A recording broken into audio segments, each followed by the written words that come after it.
Future-Proof is sponsored by Learn Smart Academy, online revision courses for GCSE and A-Level. All your revision in one place, organised for you, interactive and game-changing. Welcome back from the break. Thank you so much for joining me, Sarah Hopwood, as I conclude this group of programmes. It's just a couple of programmes where I've been looking at effective project teams. And so just going into the break, I was talking about the 8-week cycle, and I just want to talk that through, and then I'm going to show you how a one-page plan can work. And I was talking about those right at the start of these programs, talking about building effective project teams. So we need to know what the project is in brief. Now, Paul and I have put selected students, groups of 4 to 6 students into a business, and it's all been part of their work experience. And so they've spent the whole week given a problem, and then they've had to try and solve that problem. They've been given obviously avenues and platforms and information that they need to solve that problem, and then they have given a PowerPoint presentation to the board of directors, maybe a head of school and some teachers, and also we invite the parents in to come and see what their kids have done through that week. And so we train them. On the Monday we train them, on the Thursday we go in and train them on presentation skills, but other than that we just keep an eye on them whilst they run their project team. So if I can use the education example just for a moment. They are given, when the kids are there, they're introduced to the business, we show them around, then we get the MD or somebody senior to come in and give them their project in brief. This is our problem. And we had it once where a company was just saying our error rate is too high. We've got too many things that break, and things keep coming back because they are broken. That is our project. That's our problem. So they then gave them the data as to where they were now, and the kids had access to that data, so they could look at the general orders, so they could see where there were common numbers and what have you. They looked at where they wanted the business to be. So the kids said, well, we want to solve this problem. So what percentage, working percentages is really powerful. What percentage of breaks and error rate or problems do we want to reduce it by? So they said, right, we are going to reduce your breakages, your returns by 20%. And that was the project they gave themselves. They then analysed the data, they then drafted a plan, and they went into little groups whilst they went off in their little hubs to go and find out all the information. They then came back creatively and worked out some solutions. They then designed a presentation where they could show those solutions and test them. And they had interviews with staff saying, if we do this, do you think it will work? And they did all of that. And then they didn't do the dry run as such, but through that PowerPoint presentation, they very, very carefully gave feedback to the business, summarising the project in brief and giving them their solution to that problem. And that business asked if they could patent some of their ideas. So, you know, very, very powerful stuff when project teams are used properly. Did we train the children in now, where, how, leader, thinker, doer, carer, team structure, definition of a team? We did all of that. So this whole PowerPoint was given on the first training day to those kids, so they understood their accountability, their responsibility, the importance of having a variety of roles, and they obviously did incredibly well, and we said they should have been very, very proud of themselves. So what does a one-page plan look like? We've got them in different forms. You can either have them vertically or horizontally, in landscape or whatever. So here is an example, and I'm literally just going to click through so that you can see the sort of things that you might put there. What I would say is, on that left-hand side, I generally number those points because I need to when I start working down in the strategic column. So I would have the first one, is it no contact plan? I'd have that as number 1, no client categories, number 2. And then I also do it adjacent in the where column. So I follow it across and I number them again. So it really helps me see what belongs where. Once you've identified where you are now, because you've got your gap analysis, remember this plan shouldn't take too long if you followed the process properly, because you should have all the information at hand now for completing this plan.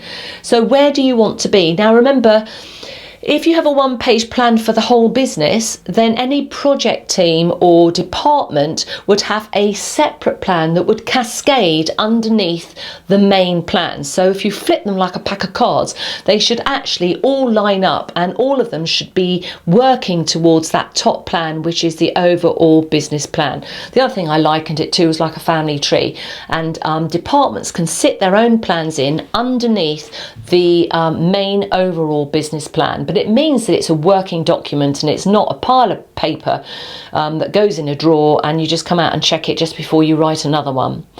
So then the strategy, another word for strategy, if you think of Mission Impossible, you know, it is what is the task, and so you can sum it up very, very easily. Sometimes you might repeat the language that's in the where column, but very, very often you will actually find just a very, very short sentence, and then you then break it down. How can you sort out client coding, for example?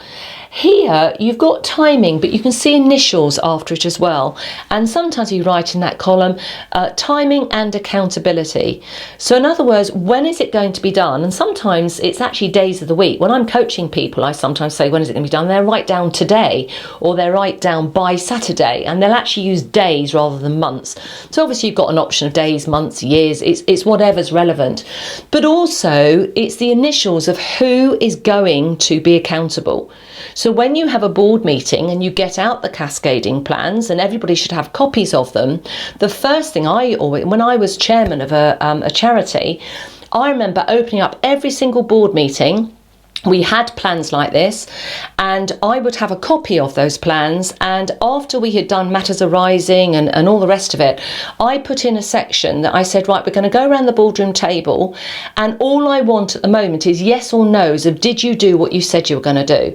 And we could go into explanations later if it didn't happen. We can do that. That can be part of your report. When you can explain why. But I just want to just go around the board, and every single meeting I did that, and all I got was yes or no. That's all we wanted. So for me as chair, it gave me a litmus test as to roughly how much we might have moved on since the last meeting. But also the funny thing is the hive of activity before any board meeting, because any member of your team does not want to give you a no.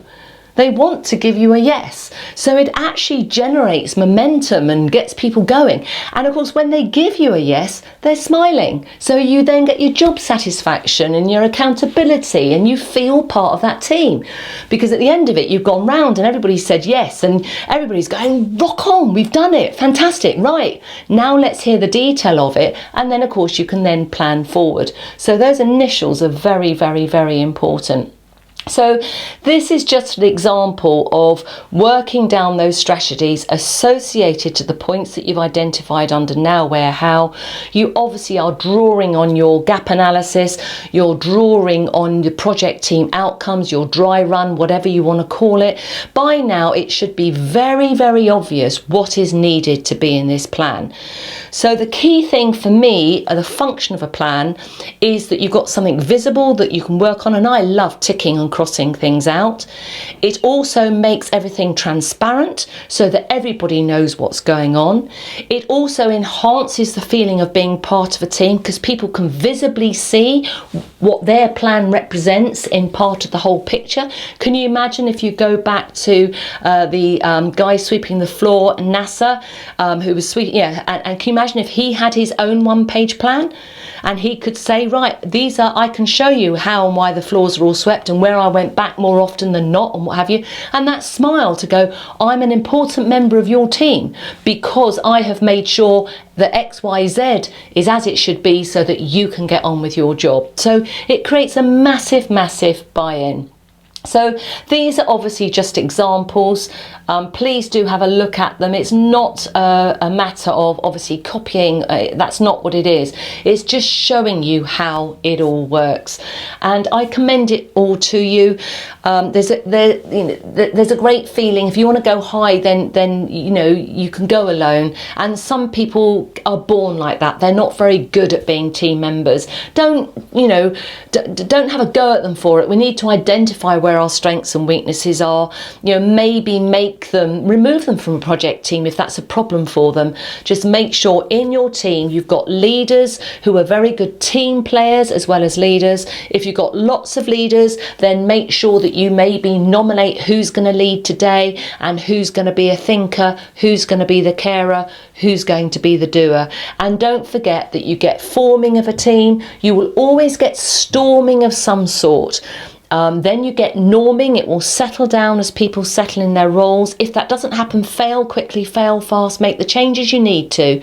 But stay then in those processes, because once you start performing, that's when you start getting the real benefits of the teamwork, from the sense of belonging, the excitement, going into the unknown and finding out new things, seeing old things that you took as given and whatever, and then realising, actually, this doesn't serve me anymore. So good luck, and you can hear space rockets about to take off.